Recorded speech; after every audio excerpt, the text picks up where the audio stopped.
My husband, who had been on a solo overseas assignment for 3 years, returned home. However, the moment I opened the front door, my mind went blank. Behind Oliver stood an unfamiliar person, a blonde woman holding a baby. Who might you be? I tried to phrase it as delicately as possible, though I already had a hunch. Oliver's expression was surprisingly indifferent as he declared, "This is my new family. If you don't like it, feel free to leave." As expected, I thought. It was an odd way to put it, but I had mentally prepared for this outcome. I had even anticipated it. And now it was the stark reality. The blonde woman behind him continued to smile without saying a word. Still, I didn't need a polite introduction, it would only infuriate me further. The blonde hair isn't a natural shade of blonde, it's a glaringly bleached gold that practically screams. Moreover, the facial features don't resemble those of a typical Westerner. To put it plainly, this person looks unmistakably Asian. Mom, I'm home. Liam's unexpected words shattered the unbearable silence. Liam, what's going on? Why so early? Oh, Liam, you've grown up a lot. How have you been? Oliver showed surprisingly little remorse. Was Liam truly accepting this situation? Just then, Liam reassured me. Mom, it's okay. With that simple statement, my lingering feelings were finally resolved. Liam was right. I'd managed to get through everything so far. All right then. I'll leave. I replied. Dinner's ready, sorry for the wait. Oliver replied. Oh, thanks. We've been married for 13 years. Both my husband Oliver and I Cindy work full-time jobs, which means Liam, our son, often feels lonely. But being a dual-income household helps us manage things. Liam, come on in. It's beef stew tonight. I called out. Sure, I'm coming. Liam responded. Oliver and I met 15 years ago through a mutual friend. He's 3 years younger than me, and sometimes that youthfulness makes him seem both endearing and unreliable. But more than anything, I'm drawn to his occasional whims and youthful behavior. Cindy, are you interested in sports? Oliver asked. Not really, why? Despite my lack of interest, Oliver is a huge sports fan, and our go-to-date spots usually involve watching games. Seeing his happy expression at various venues made it worthwhile for me. We attended soccer, baseball, basketball, and all sorts of sporting events. After navigating this whirlwind relationship, we were blessed with our son, Liam, and eventually married. When Oliver found out we were having a boy, he practically jumped for joy. I wonder what kind of kid he'll be. Definitely into soccer. Oliver mused. Remember to respect our child's wishes. I reminded him. Yeah, got it. It doesn't have to be soccer, after all. Despite being left with most of the household chores despite both of us working, I didn't mind as long as he played with our child happily. And now, Liam, who has entered 5th grade, continues to grow healthily despite often feeling lonely due to my husband Oliver and me both working full-time. However, there's one reason our family isn't harmonious: Oliver's presence. Liam tends to be more of an indoor person. Rather than engaging in sports or physical activities, he prefers drawing and playing puzzles. Speaking of puzzles, he enjoys a variety of them, from jigsaw puzzles to number-based games like Minesweeper. Sudoku, in particular, caught his interest. Though I didn't quite understand the rules, seeing Liam happily playing made my heart swell. Even though I didn't have strong feelings about it, Oliver strongly objected to this. The reason is clear. His own interests clashed with Liam's hobbies. Certainly, I understand the shock, considering how Oliver had eagerly anticipated this since Liam was in my womb. It would have been enough to lament, but Oliver went so far as to impose sports on Liam. Liam, are you really not interested in sports? Let's play soccer outside together. Come on. He even tried to drag Liam out forcefully. Hold on, Oliver. Cut it out. Given that, I couldn't overlook it, and when I intervened, Oliver snorted and stormed out of the house. Meanwhile, Liam wiped away tears. This exchange isn't something new. It's been ongoing since Liam started elementary school. I hugged Liam. It's okay. You should do what you enjoy. There's no need to force yourself to match Dad. Liam nodded. By the way, what happened to that puzzle we bought recently? I finished it already. Liam replied. I was quite surprised. The puzzle in question was a jigsaw puzzle that even an adult like me hesitated to tackle. To complete it in just a week was impressive. While I've always known Liam loved puzzles from a young age, I wondered if this might be some kind of talent. Still, the real issue remained Oliver. If things escalate further, it could become unmanageable. I need to find a solution before that happens. The more I think about it, the more my head hurts. I let out a deep sigh in front of my son. Since that day, Oliver's return home grew later, and the time spent together on weekends diminished. While this trend isn't generally positive, considering our current household situation, it's not all bad. On the flip side, Liam now has more time to pursue his interests freely. As I contemplate this, Liam flips over the completed jigsaw puzzle we bought recently and starts working on the reverse side. Whether he possesses innate talent or not, he genuinely enjoys activities that engage his mind. If Oliver were here, he'd likely offer some criticism. But that would be the least of my worries. The worst-case scenario involves forcing Liam to participate in activities he dislikes or unnecessary scolding. Initially, I tolerated Oliver's lack of help with household chores, hoping he'd eventually take care of our child. However, the current situation is far from ideal. It's heading in a worse direction. Personally, I find it increasingly difficult to accept. I'm home. At that moment, Oliver returned. It was Sunday evening, past 4 p.m. Welcome back. I replied. Our words had lost their warmth over time. His late return likely meant he'd been out watching sports somewhere. I couldn't help but wonder about his true feelings regarding our situation. So, I decided to ask directly. Hey, I have something to discuss. Liam, sensing the tension, retreated to his room. Though I whispered, it seems my attempt at privacy failed. Oliver, whether knowingly or not, responded with a stern expression. What? I cut to the chase. What do you think of Liam?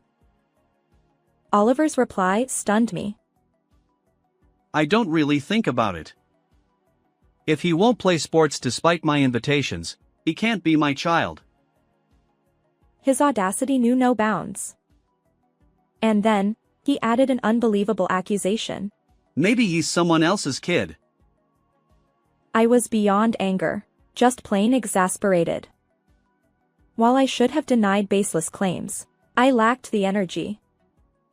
At that moment, a vital thread snapped within me. The dining room fell into silence. Afterward, Oliver rarely contributed financially to the household. His money vanished into dining out and entertainment. While it was far from forgivable, his absence brought some emotional relief. But when I realized this, I couldn't help but cry, feeling utterly despondent.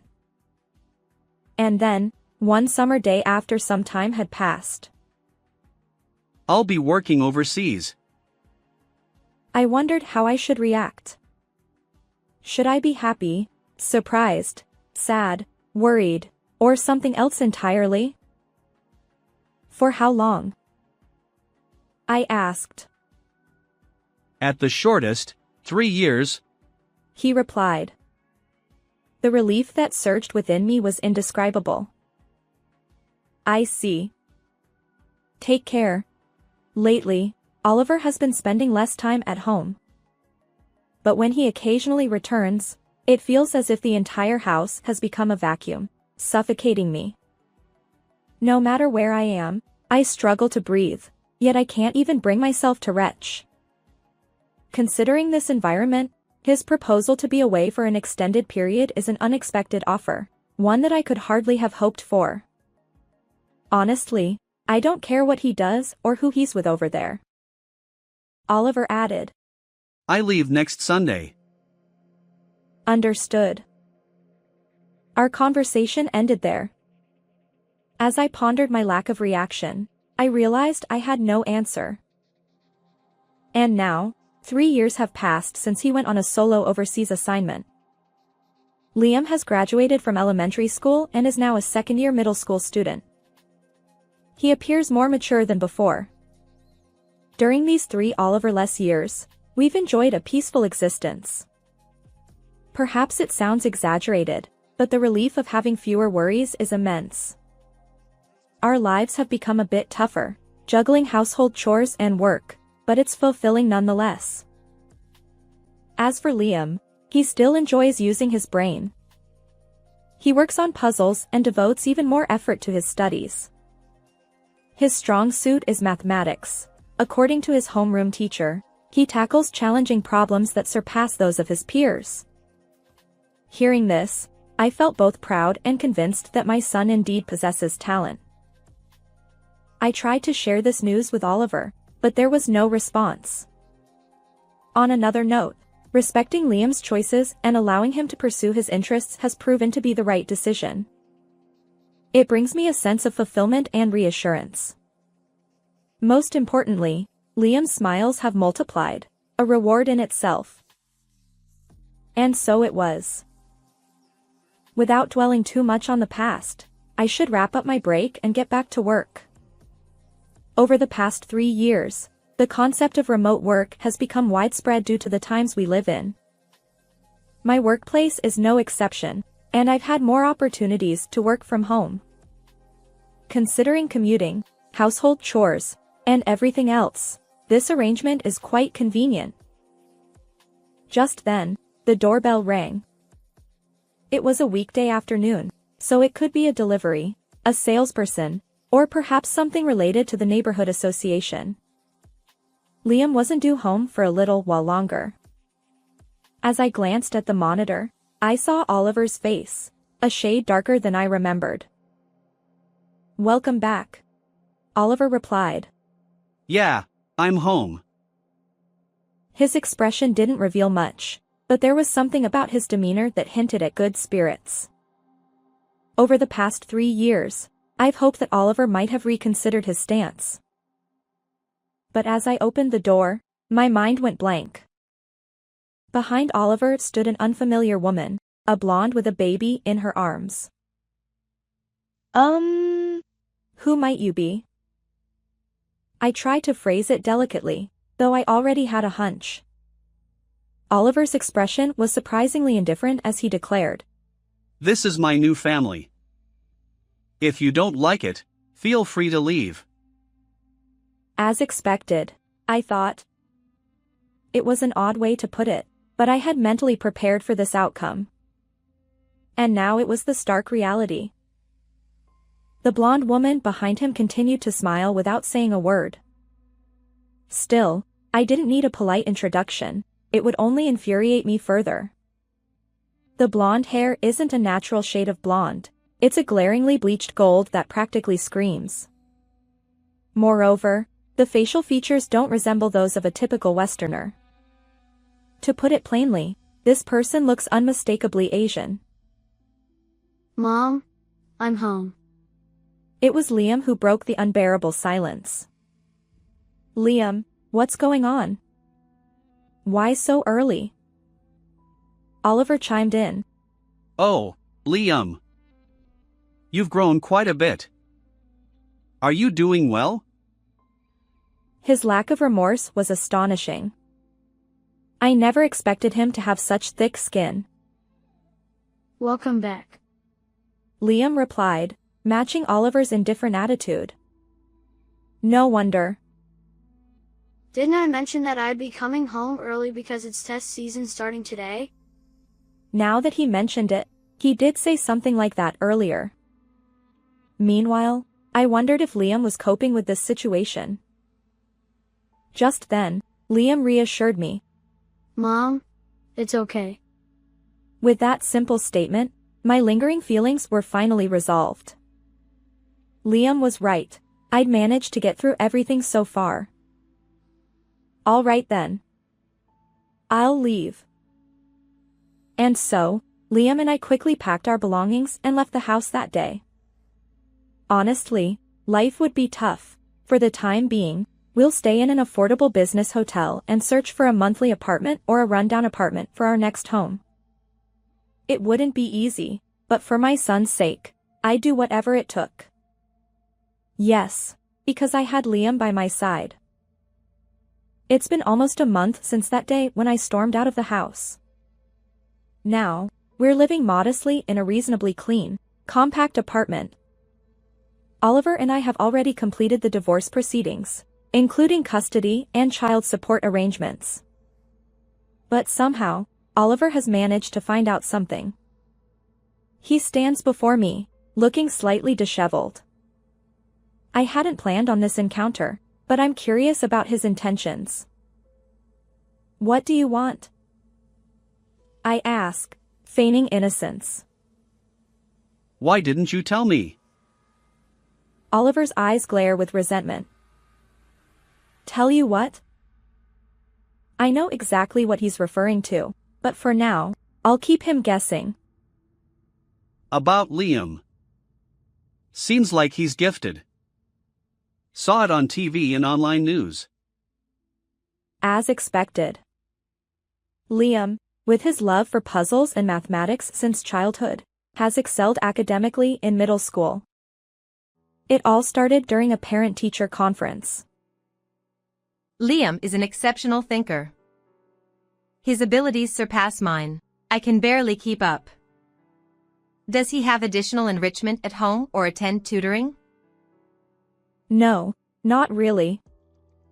He's always loved numbers, puzzles, and complex things. He finds them somewhere and plays with them alone at home. I see. What about friends?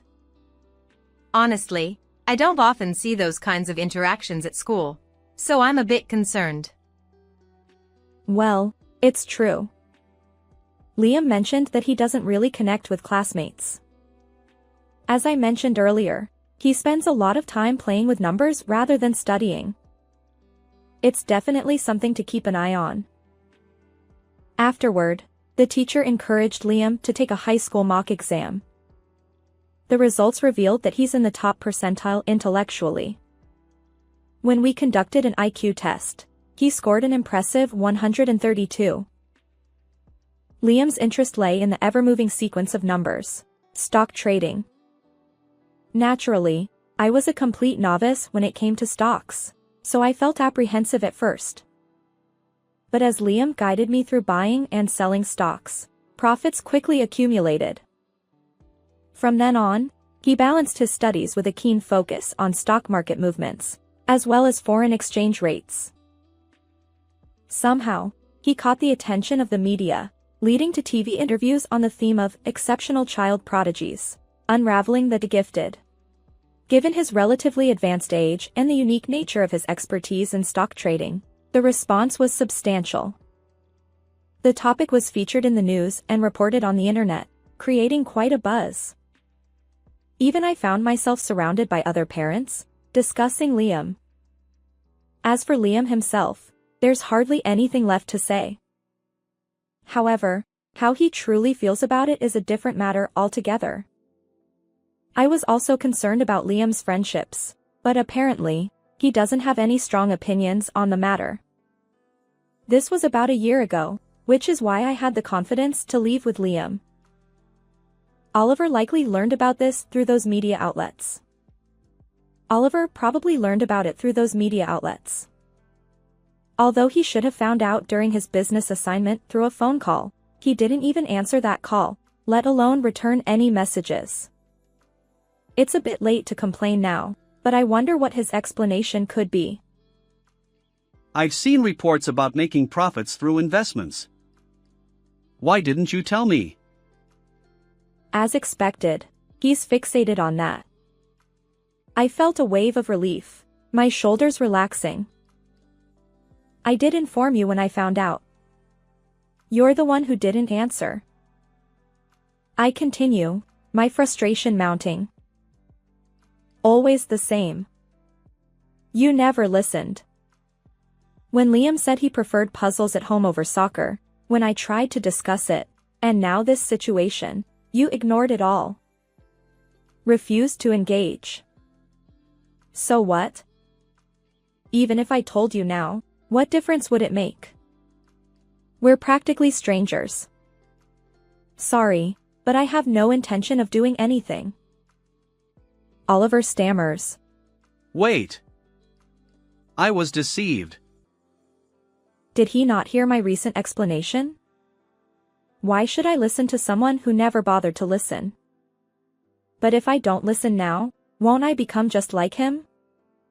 Reluctantly, I brace myself to hear his side of the story. Not that it'll change anything, I'm merely indulging him. Oliver stumbled through his words, recounting the events of the past month. After that, I live in that house, but she doesn't have money. We couldn't pay the rent right away. I was deceived by her words about having savings. He continues. When we discussed the money issue, she got angry. Then go work and earn it, she said. But I do work. The rent was something we could barely manage together. Now, I'm working non-stop, even through the nights. And during that time, she found another guy. I'm practically homeless, crashing at internet cafes. I see. No wonder he looks disheveled. Oliver, who conveniently forgets his own actions, only has negative things to say about his affair partner. How can he even speak? And then? I prompt for the continuation, but I have absolutely no intention of complying. I apologize. Please forgive me. Now, where in that conversation was there a moment when I had to forgive anything? Before considering forgiveness, I have absolutely no connection to this situation. What am I supposed to forgive after hearing that story? Is that all you want to say? You're becoming a nuisance to the neighborhood, so maybe it's time for you to leave. Wait. His persistence and past selfishness overlap. Ironically, the very qualities I once admired in the man I fell for are now being seen in this way. Nothing has changed about him. Whether when we first met, years ago, or now, and likely in the future, he remains self-centered. I've heard enough, so I forcefully close the door. As I do, Liam silently appears from the living room and addresses the man who was once his father. Unfortunately, I can't defend you. I'm disappointed in you. There's nothing we can give you. Mom has always been my cherished family, protecting me. But you're different. You're not here. And it's because of your own actions. Oliver, seemingly broken by those words, stands there, sobbing. I glance at him and close the door. Despite my exasperation, there's no room for sympathy. Since that incident, a few more weeks have passed. Liam remains utterly obsessed with the ever-moving stream of numbers. Naturally, He can't directly buy stocks, so I've been doing it on his behalf. But lately, the amounts involved have grown beyond mere pocket money. Sometimes, the profits from selling are staggering. As I work from home, Liam engrossed in his trading, the intercom buzzes again. Not again. Oliver has been visiting our home frequently since then. Most likely, today's visit isn't about persuasion, it's quite literally a plea. He's becoming insistent. If he intends to continue, I'll have to address this more seriously. As much as I'd prefer to ignore him, I reluctantly head to the front door. Can't you give it a rest? Oliver stammers. I was wrong. Please forgive me. Apparently, he still doesn't grasp what truly irks me. So I asked him directly. Do you even understand why I won't engage with you properly? Oliver replied. I get it. It's because I went bankrupt chasing other women, right? I couldn't believe it. A heavy sigh escaped me, independent of my will. You really don't understand. I continued. That's irrelevant. As I've said before, that has nothing to do with me. I sighed again, emphasizing my point. What I can't forgive is how you abandoned Liam just because he didn't conform to your expectations. Children aren't possessions. To discard him so easily based on your whims is beyond selfish. Oliver sank to his knees upon hearing this. And now, when you're desperate for money, you suddenly turn to our son's stock trading skills? Are you kidding me? Also, if you plan to keep showing up here, be warned, I'll call the police next time. With that, I closed the door. It was a scene I'd lost count of. I did offer advice. With that, it's unlikely that he'll casually approach anymore. Whatever life he chooses from now on, it's a story that no longer concerns me. Rumors have it that Oliver is scraping by in a rundown apartment, visiting friends one after another. The reason is undoubtedly financial, though perhaps desperate is a more accurate term, given his personality. Since I warned him about involving the police, he's stopped coming here, but it seems he's up to the same antics elsewhere. He's likely playing the victim, conveniently forgetting his own actions. It's beyond frustrating, and just thinking about it makes my head spin. Amidst this, I notice Liam intently staring at the monitor. He's fully immersed in stock trading. Clearly, he finds it incredibly enjoyable. Being able to witness this firsthand brings me immense happiness. Then, without looking away from the computer, Liam murmurs, Mom, someday I want to make things easier for you. I want to buy you a house as a way of giving back. If things go well, it's definitely possible. What are you talking about? I've managed to work and support us because of you. You've already made life easier for me. In fact, Liam's talent is what allows us to get by with just one income. However, most of the profits from stock trading are being saved for his future. If we truly intend to buy a house, I can't leave it all up to Liam. With renewed determination, I say, all right, let's work hard together to build our house. How did you find this story? Don't forget to subscribe to the channel. See you in the next video.